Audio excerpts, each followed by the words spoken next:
Era el 12 de agosto de 2025 y Guanxing estaba exhausto pero feliz.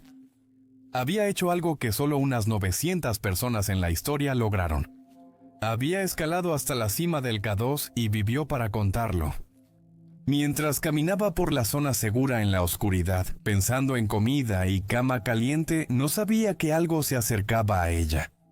Algo que haría que escalar el K2 en 2025 desafiara todo lo que los expertos creían saber sobre la seguridad en la montaña. Y lo que le sucedió después a Guan y a otro alpinista un mes antes en el mismo lugar sería tan impactante que equipos profesionales de expedición literalmente empacarían y abandonarían la montaña. Hoy estoy cubriendo las muertes en el K2 de 2025 que son casi increíbles, y al final de esta historia verás exactamente por qué las zonas seguras de escalada podrían ya no ser seguras.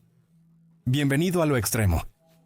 Guanxi no era una turista rica que pagaba por subir la montaña. Mujer de 37 años de un pueblo montañoso en Hunan, China, era prácticamente una superheroína real.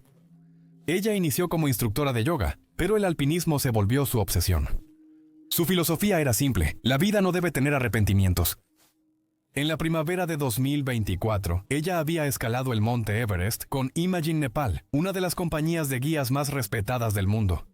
No solo escaló la cima de 8.849 metros, también se quitó los guantes a menos 40 grados e hizo una parada de cabeza perfecta durante 20 segundos, donde solo hay un tercio del oxígeno necesario para el cerebro. Esta mujer hizo una parada de cabeza que es como hacer gimnasia mientras te asfixias. El video se volvió viral en redes sociales chinas, y sinceramente, ¿quién no querría ver a esta mujer equilibrada de cabeza usando equipo de alpinismo en la cima del mundo? Esto hace que su intento en el K2 sea aún más notable. El K2 fue apenas su segunda gran cima de casi 8.000 metros. Todavía era relativamente nueva en este nivel de montañismo extremo. Así que cuando decidió intentar el K2 en 2025, básicamente estaba pasando del Everest, que es alto pero relativamente sencillo, a lo que muchos consideran la montaña más técnicamente difícil del mundo.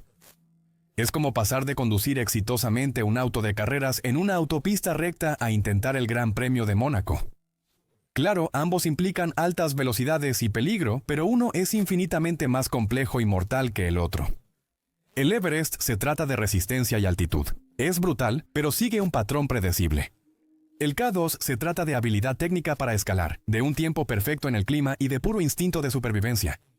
Todo eso combinado en una sola pesadilla, y de alguna manera ella planeaba lograrlo. Y aquí es donde la historia de Guan se vuelve realmente increíble y realmente aterradora, porque el K2 en 2025 no solo era peligroso, era apocalíptico. La región del Karakorum había experimentado algo que los científicos del clima llamaban sin precedentes. El invierno había sido anormalmente seco, y el invierno y la primavera temprana, la temporada en la que el K2 normalmente acumula su capa de nieve, apenas entregaron nada. Luego llegó el verano con olas de calor récord. Esto significaba que la nieve y el hielo que unen las paredes rocosas del K2 se habían derretido. Los líderes de expediciones profesionales compararon la montaña con una galería de tiro por la caída constante de rocas sueltas. Áreas antes estables se volvieron trampas mortales de repente. Un desvío en este tren del caos. Si quieres ser parte de la comunidad Extreme, tener acceso anticipado a nuestros videos y encuestas exclusivas, únete a nosotros en Patreon. Nos vemos allá. Las condiciones eran tan malas que pasó algo inédito. Los equipos profesionales comenzaron a dejar la montaña. Madison Mountaineering, una de las compañías de guías más respetadas, empacó y se fue a casa tras llegar al campamento 1. Los expertos de la montaña actuaron igual. Todos los equipos decidieron lo mismo. El K2 en 2025 simplemente era demasiado peligroso para escalar. Pero el equipo de Guan, Imagine Nepal, liderado por el legendario Mingma Ji Sherpa, decidió quedarse. Quizá te preguntes por qué uno de los guías Sherpa más experimentados arriesgaría todo cuando otros profesionales huían. Pero lo que pasa con Mingma Ji es que no es cualquier guía. Este tipo ha hecho cumbre en K2 varias veces y conoce la montaña mejor que casi cualquiera. Él había estado monitoreando las condiciones de cerca y sabía que si esperaban la ventana de clima perfecta y se movían rápido, podrían lograrlo. Su equipo ayudó a fijar las cuerdas, así que sabían exactamente a qué se enfrentaban en cada parte de la ruta. Fue una apuesta calculada de uno de los mejores, y el 11 de agosto, tras semanas esperando buen clima, finalmente tuvieron su oportunidad. Guan y su equipo iniciaron el intento de cumbre en la oscuridad, ascendiendo con sus lámparas frontales hacia la cima de la montaña más peligrosa del mundo. ¿Y sabes qué? Lo logró de manera impresionante.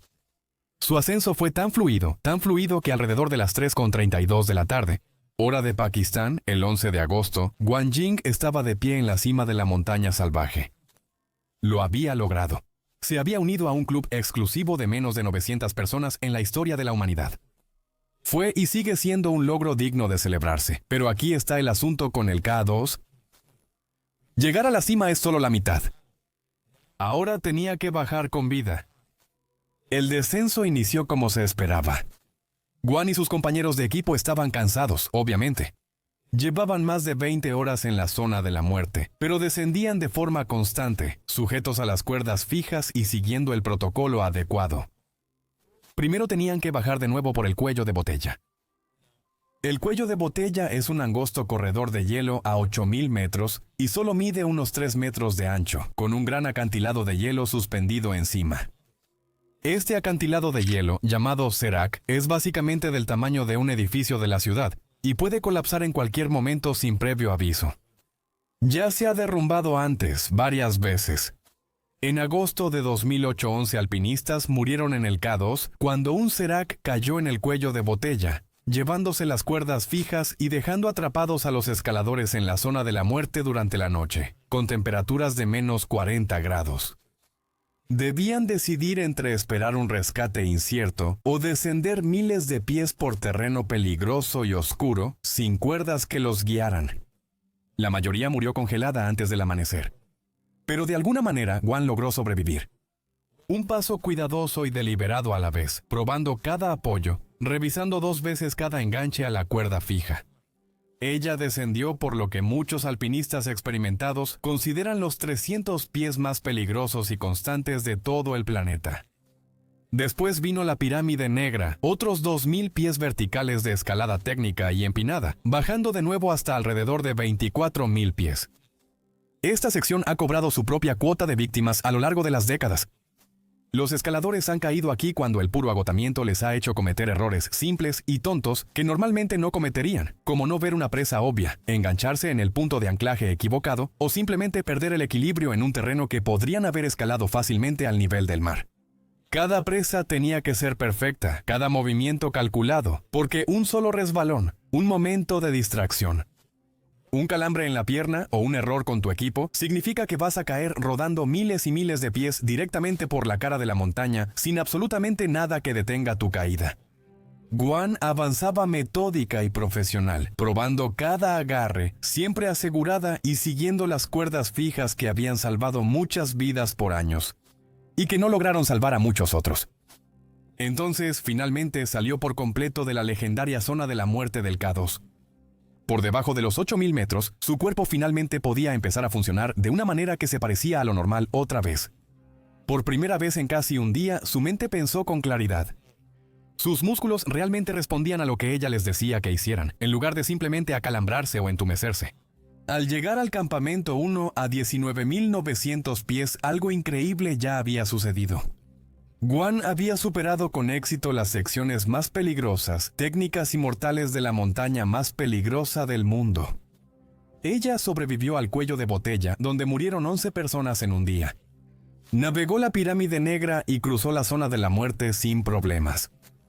Aquí los escaladores suelen respirar aliviados y empiezan a pensar en sobrevivir, no solo en el próximo apoyo para la mano. Ahí los equipos suelen bromear sobre volver a la tierra de los vivos. Después de todo, se supone que los peores peligros ya quedaron atrás. Las horas transcurrían en el campamento 1. Entre las 7 y 9 de la noche, Guan y su equipo descansaron, derritieron nieve para agua y quizá comieron algo. Cosas normales y aburridas que hacen los alpinistas cuando no intentan activamente no morir. Alrededor de las 10 de la noche, hora de Pakistán, el 12 de agosto comenzaron la siguiente etapa de su descenso, desde el campamento 1 hasta el campamento base avanzado. Y aquí es donde sucede algo interesante en la psicología del alpinismo. Esta parte entre el campamento 1 y el campamento base avanzado es conocida como la zona segura por la mayoría de los alpinistas. Son solo unos 900 metros de descenso, bajando de 6.066 metros a alrededor de 5.982 metros. Para la mayoría, 5.982 metros es más alto que cualquier montaña en los 48 estados continentales. Para alguien que estuvo a 7.926 metros, 5.982 metros parecen el nivel del mar en comparación. Esta es la sección donde los alpinistas finalmente, de verdad, se relajan, donde se sueltan de algunas de las cuerdas fijas porque el terreno ya no es técnico, donde empiezan a sacar sus teléfonos para llamar a casa y decirle a sus familias, «Lo logré», donde comienzan a pensar en duchas calientes, comida de verdad y dormir en una cama de verdad en lugar de solo sobrevivir. La ruta aquí no es muy empinada. Sin escalada técnica en roca, ni crestas estrechas o acantilados de hielo colgante por colapsar. En comparación con otros peligros del K2, esto es casi un sendero, pero hay un problema. Es un sendero construido sobre un desastre geológico que está esperando suceder. Mira, en la mayoría de las otras montañas del Himalaya, el campamento 1 es el más seguro de toda la montaña. Es donde los escaladores se recuperan, descansan y reajustan sus cuerpos. En el Everest, Cho Oyu y otros picos grandes, el campamento 1 es donde puedes respirar tranquilo. Pero el K2 no sigue reglas. Toda la zona entre campamento 1 y campamento base avanzado tiene grava suelta y rocas inestables. No hay nieve protectora ni paredes de roca sólida para desviar escombros como en otras montañas. Es solo piedra suelta y desmoronada que es fácil de caminar, pero está sobre una base increíblemente inestable. Las condiciones de 2025 lo empeoraron mucho. Sin la nieve y el hielo que usualmente actúan como pegamento, la ladera de la montaña era solo un gran montón de rocas sueltas esperando un detonante para caer. Así que, mientras Guan caminaba por este sendero familiar en la oscuridad, con su lámpara frontal iluminando la noche, probablemente se sentía bastante bien. Había logrado algo que menos de 900 personas en la historia habían hecho. Había sobrevivido al cuello de botella, la pirámide negra, la zona de la muerte. Ahora debía estar en la zona segura, a unas horas del campamento base avanzado, con té caliente, tiendas cálidas y la satisfacción de haber conquistado la montaña salvaje. Pero mientras bajaba por ese sendero, algo estaba ocurriendo muy arriba de ella, en la oscuridad, algo que no podía ver, no podía oír y para lo que no podía prepararse. Porque en algún lugar muy por encima de Guan, unos 600 metros más arriba en la montaña, algo había cambiado. Comenzó de manera pequeña, tal vez solo un pequeño trozo de hielo que había estado sosteniendo una roca más grande finalmente se derritió por el calor de ese día. Quizá la pared rocosa se había expandido y contraído demasiadas veces por los cambios extremos de temperatura. Tal vez la gravedad por fin ganó la batalla que luchó durante meses. Sea cual sea la causa, una piedra oscura y dentada, del tamaño de una bola de boliche, se desprendió de la montaña. Al principio simplemente se quedó ahí por un momento, equilibrado en el borde de una pequeña repisa. Luego rodó hacia adelante ligeramente y empezó a caer. Los primeros metros fueron suaves. La roca rebotó suavemente en una saliente, giró un segundo en el aire y volvió a golpear la pendiente. Pero con cada rebote, con cada impacto contra la cara de la montaña, iba ganando velocidad y con cada metro adicional que caía, las leyes de la física tomaban el control por completo. A 3 metros cuesta abajo. Ya iba tan rápido que podía hacerse pedazos al chocar con una roca grande. A 15 metros cuesta abajo. Ya se movía lo suficientemente rápido como para sonar como un disparo al golpear una roca sólida. A 30 metros por la cara de la montaña, ese pedazo de piedra del tamaño de una bola de boliche ahora viajaba más rápido que un auto en la carretera y se dirigía directamente hacia la ruta que todos los escaladores usan para descender del campamento 1 al campamento base avanzado, justo hacia Guan. Mientras tanto, a unos 450 metros abajo, Guan vivía uno de los mejores momentos de su vida tras hacer cumbre en el K2. Ella avanzaba a paso constante por el sendero, mientras la luz de su linterna bailaba sobre las rocas y la grava. Su respiración volvía a la normalidad, al menos a 5.180 metros de altura. Sentía sus piernas fuertes y la mente clara. Por primera vez en más de 30 horas, no estaba preocupada activamente por morir. Detrás de ella probablemente podía escuchar las conversaciones silenciosas de sus compañeros de equipo, quizá el suave tintinear de los mosquetones y el equipo mientras avanzaban por la misma ruta. Las luces del campamento base avanzado seguían ocultas tras una curva, pero ella sabía que ahí estaban. Té caliente, sacos de dormir cálidos, la celebración que viene con sobrevivir una de las montañas más peligrosas del mundo. Quizá oyó crujidos agudos que resonaban en la oscuridad mientras la roca se desprendía de la montaña arriba. Quizá el sonido se perdió entre el viento y los ruidos nocturnos de la montaña. De todos modos, ella no pudo hacer nada sobre lo que pasó después. Porque cuando Gwan dio otro paso en el sendero, un crujido repentino desgarró la noche. Antes de que alguien pudiera gritar o moverse, una roca salió de la oscuridad y la golpeó a 150 millas por hora, y eso fue todo. El impacto le aplastó el cráneo al instante. Según el Club Alpino de Pakistán, ella falleció por un fuerte trauma craneal provocado por la roca que cayó. No hubo posibilidad de sobrevivir, ni un momento de dolor, ni tiempo para entender lo que estaba pasando. Un segundo ella estaba caminando y pensando en su futuro, al siguiente ya no estaba. Solo puedo imaginar qué pasó por su mente en ese instante de contacto. O si acaso pasó algo. Tal vez vio un destello de movimiento en su visión periférica. Tal vez tuvo justo el tiempo suficiente para pensar. ¿Qué fue eso? Antes de que todo se volviera negro, o quizá fue tan rápido que su cerebro no lo registró. Recuperar su cuerpo tomó días. El clima era tan inestable que los helicópteros no pudieron llegar seguros al accidente, por lo que el equipo de rescate subió a pie. Uno de los rescatistas incluso resultó herido durante la operación de recuperación y tuvo que ser evacuado él mismo. Una mujer que conquistó el Everest se hizo famosa en internet por una parada de cabeza a 8.800 metros y alcanzó la cima de una de las montañas más peligrosas. Murió por una roca al azar en el lugar donde debía estar a salvo. Pero esto es lo que vuelve todo absolutamente una locura. Gwan no fue la primera en vivir esto. Un mes antes, el porteador pakistaní Iftikhar Hussain recorrió el mismo camino y lo que le pasó debió ser imposible. Debes entender algo sobre los porteadores pakistaníes de gran altitud. No solo cargan cosas para extranjeros ricos, son la base de toda expedición importante. Ellos conocen estas cumbres mejor que nadie porque crecieron a su sombra. Sus padres las escalaron y sus abuelos antes que ellos. Cuando un porteador pakistaní muere en su montaña natal, no es solo una tragedia para su familia, es una advertencia para el mundo. Iftikhar Hussain tenía 34 años, era del pueblo de Satpara en Skardu. Este pueblo está literalmente a la sombra del K2.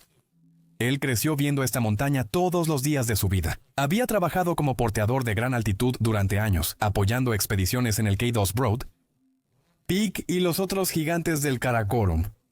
No era un novato, era justo el experto local que hace posibles las expediciones de gran altitud.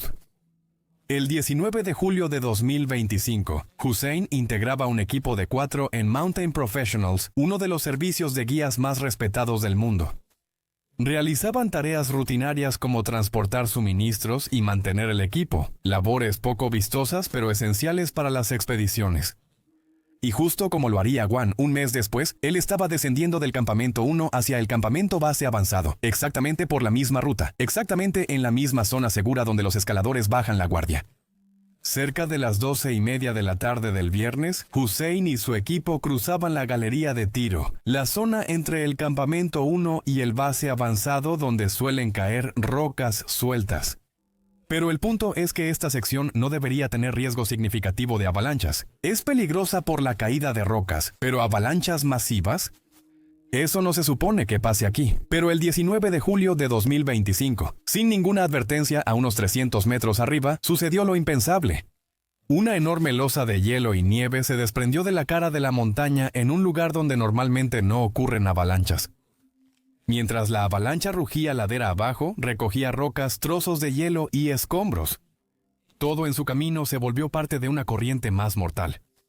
Miles de kilos de material congelado descendían rápidamente por la pendiente, dirigiéndose hacia Hussain y sus 3 compañeros.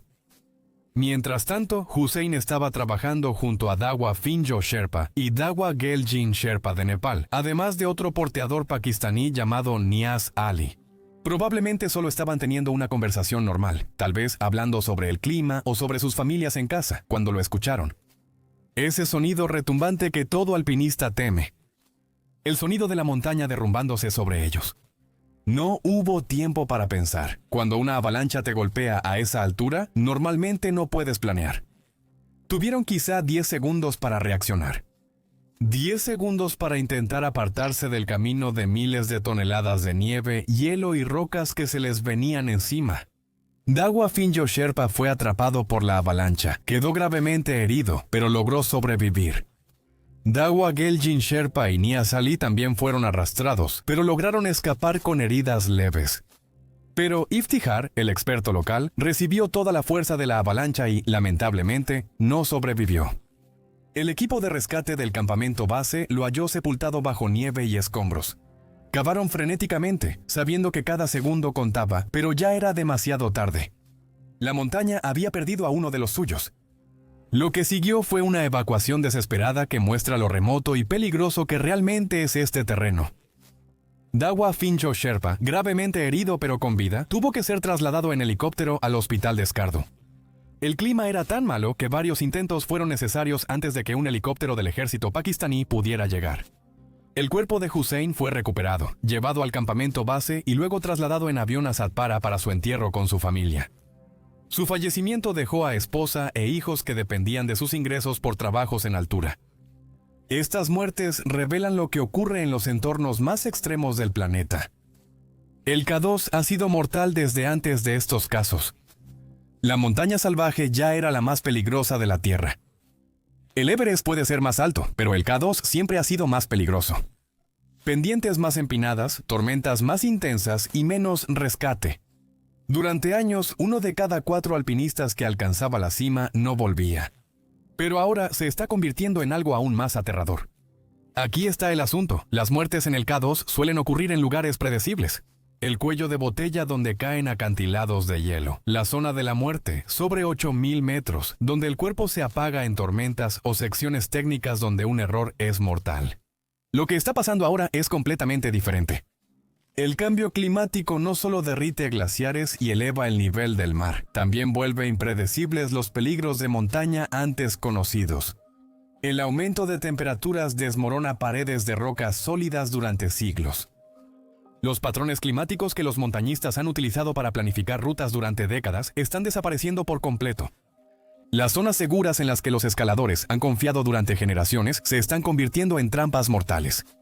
Aquí notas que algo está muy mal. En 2025 solo unas 40 personas alcanzaron la cima del K2. 40. En el Everest, más de 600 personas alcanzan la cima cada año. Equipos de expedición profesionales que han invertido decenas de miles de dólares y meses de planificación literalmente se están alejando de la montaña porque es demasiado peligroso escalarla. Y cuando las personas que se ganan la vida tomando riesgos calculados en los picos más peligrosos del mundo empiezan a decir no, este año no, sabes que algo fundamental ha cambiado. Guanqing pensaba que no debía haber arrepentimientos en la vida. Ella se esforzó por lograr hazañas, desde dominar el yoga hasta conquistar las cumbres más altas. Iftihar Hussain estaba apoyando a su familia a través de su trabajo como porteador de gran altitud. Él hacía lo que seguramente hicieron su padre y su abuelo, ayudar a alpinistas extranjeros a cumplir sus sueños, arriesgándolo todo por su comunidad. Y ambos fallecieron en un lugar donde deberían haber estado celebrando, no luchando por sus vidas. Y por eso sus muertes son tan increíbles. Estas no fueron muertes causadas por fiebre de cumbre, ni por mal juicio, ni por tomar riesgos innecesarios. No murieron en los sitios donde los montañistas suelen esperar la muerte. Fueron muertes que desafiaron las reglas de las montañas. ¿Qué pasa después? ¿Los alpinistas dejan el K2? Reconocen que ciertas montañas ya son demasiado peligrosas incluso para los mejores alpinistas. ¿Aceptamos que el cambio climático vuelve imposibles nuestras cumbres más desafiantes? ¿Tú qué opinas? Gracias por ver, nos vemos en el próximo video.